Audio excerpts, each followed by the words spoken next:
Good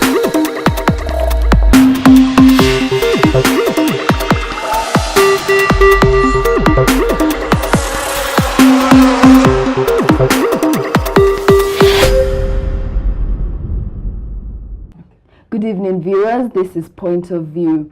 Now, there's the general saying and African perception that it takes a whole village to raise a child.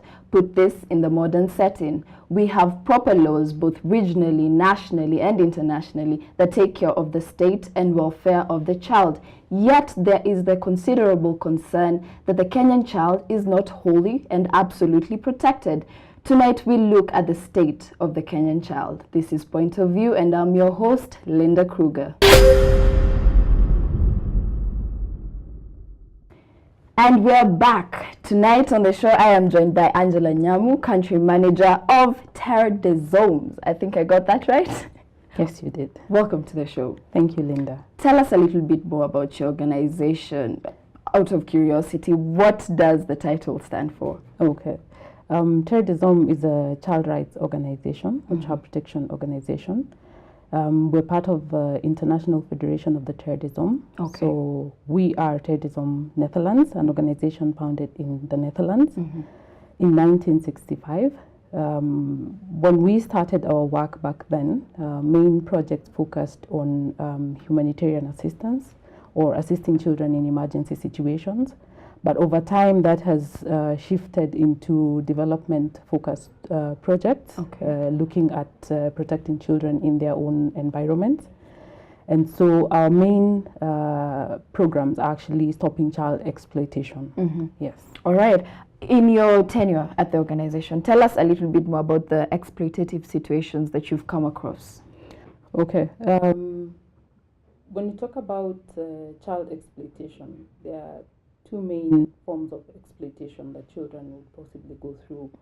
Over and above, perhaps, child abuse, that is a different discussion altogether. Okay. But specifically, looking at child exploitation, you have sexual exploitation and commercial exploitation.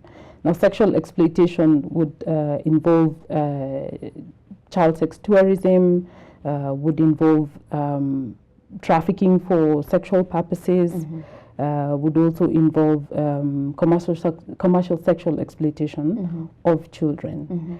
When you talk about commercial exploitation, more so would be anybody gaining economically from the exploitation of the child through child labor, for example. And would be looking at domestic labor and any other kind of forced labor, including even children being recruited into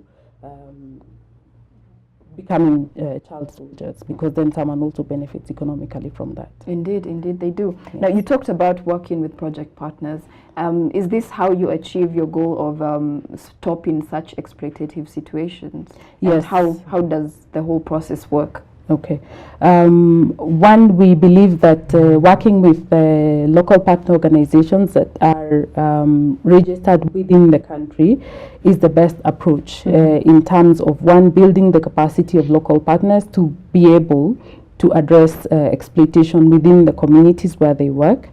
And secondly, they understand the context better perhaps than would probably do. So we feel that working with the partners is the best approach to be able to achieve our objective. Okay. Yes. All right. Now, let's talk a little bit about the Kenyan society. We see a lot of action from non-state actors like your organization yourself, and not so much from the government. Why do you think this is so? I think it is fair to recognize the place of the government in terms of child protection, because our role is more a complementary role, but not to take over what the government ideally should be doing, because the state is mandated primarily to ensure that the children are protected. Yes. Either providing the legal system that should be there to ensure that these children are protected, and that would include having laws and policies and structures and systems that will see that children get the protection that they require. So I think that is our point of departure. Okay.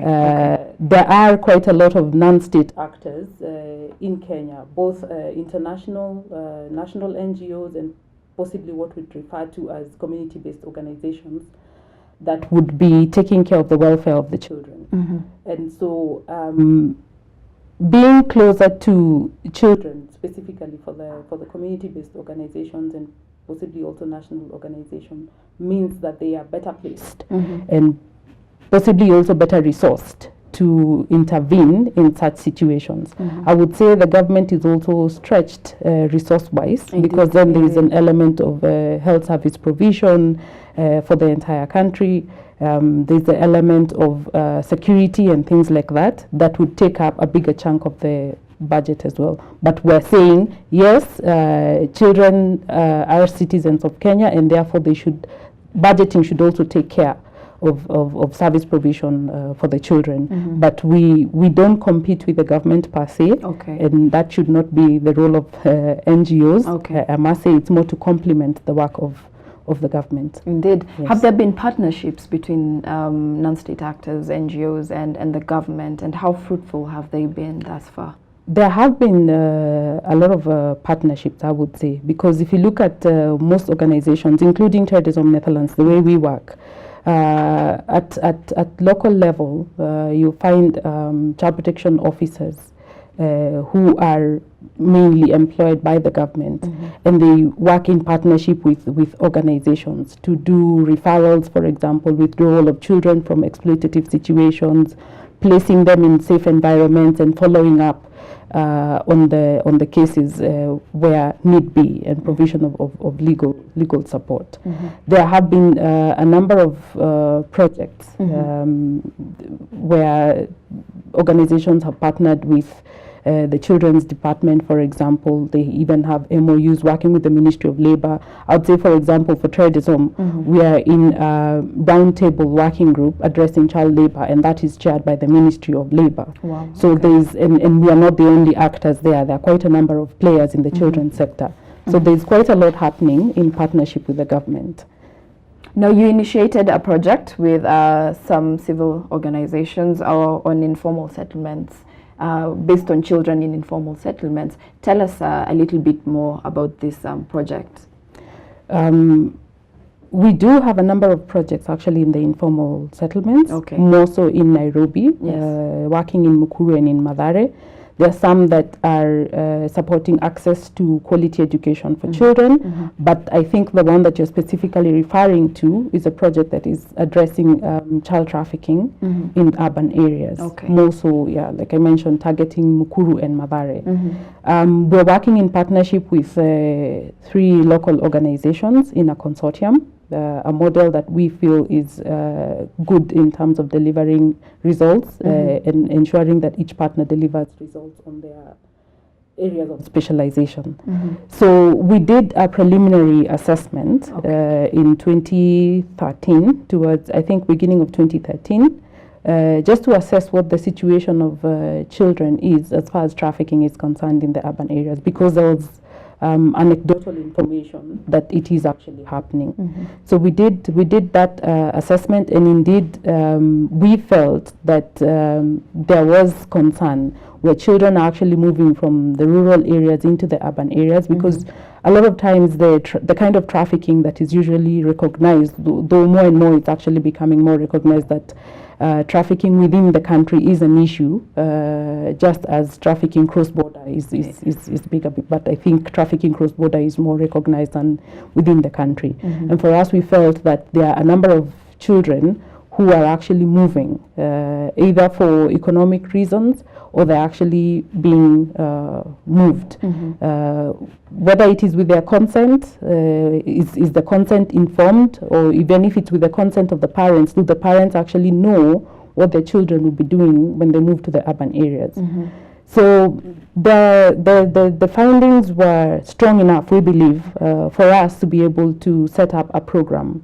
We're currently focusing on these 2 areas as, in trafficking terms, what is referred to as areas of destination, or perhaps even transit, where they're on transit. This is a first stop before they're moved to somewhere else.